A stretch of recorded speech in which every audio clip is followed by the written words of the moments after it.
What is going on, guys? Today I want to talk to you guys about a secret that I have used personally to achieve 760 credit score within 1 year period of time. So the topic that we want to talk about today is trade lines 101.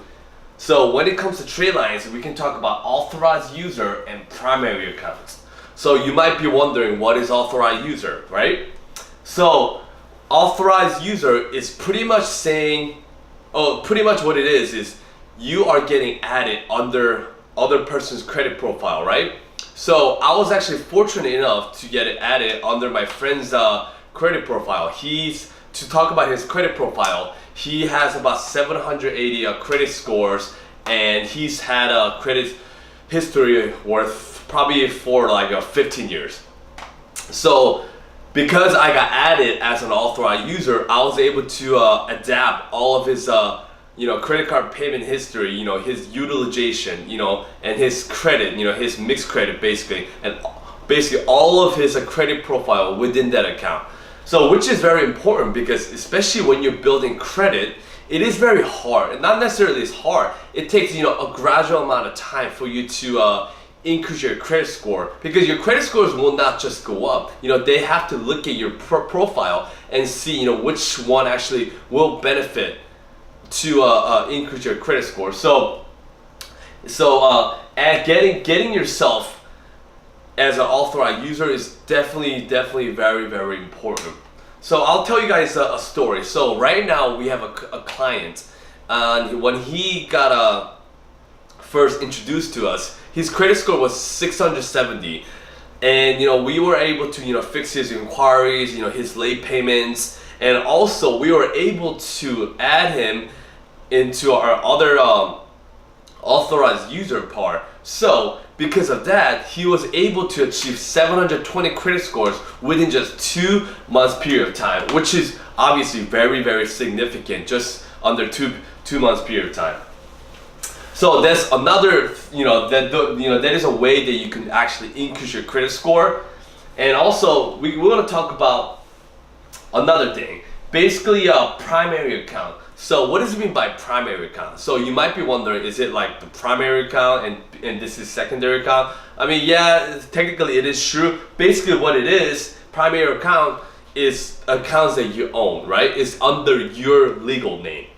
So for example, you have a credit card, you have a Capital One credit card, that's being reported under your name. That is a primary account that you have. So when it comes to credit card, when you're applying for a credit card, or you're trying to get a house, or matter of fact, when you're even applying to get your first card, they look at all of your credit score. Not only they look at how many accounts you have, they have the ability to see how many authorized users you have been added as well. So now you might be wondering, so Jake, can I just not add myself as get added as an authorized user in 5 different accounts? Technically, yes, that is true. You can have all of this amazing credit profiles and get added under their wings, and obviously it would significantly improve your credit scores. However,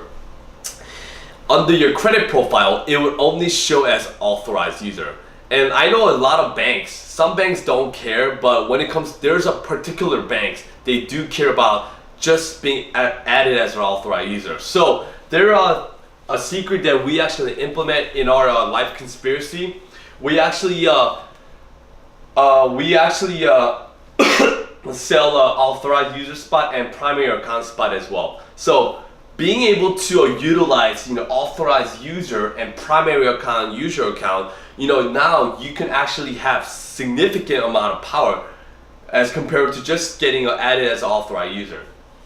And another thing we want to talk about is, so when it comes to authorized user, you might be wondering, okay, so let's say I got added under my parents' their credit cards, but what if they miss their payments, right? God forsake, things could happen.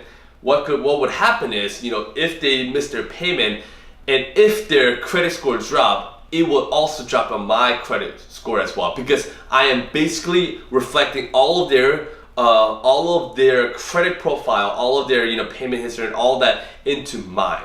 So when you are getting added as an authorized user, or when you're basically buying an authorized user spot, you really want to make sure that you can first really be able to trust someone, and second, really being able to understand what are the potential risks that you're putting yourself out there. So that's the topic that we wanted to talk about today. And if you guys have more questions, leave a comment below down, and also follow us on Instagram, Facebook, and all the social platforms as well. I'll talk to you guys later.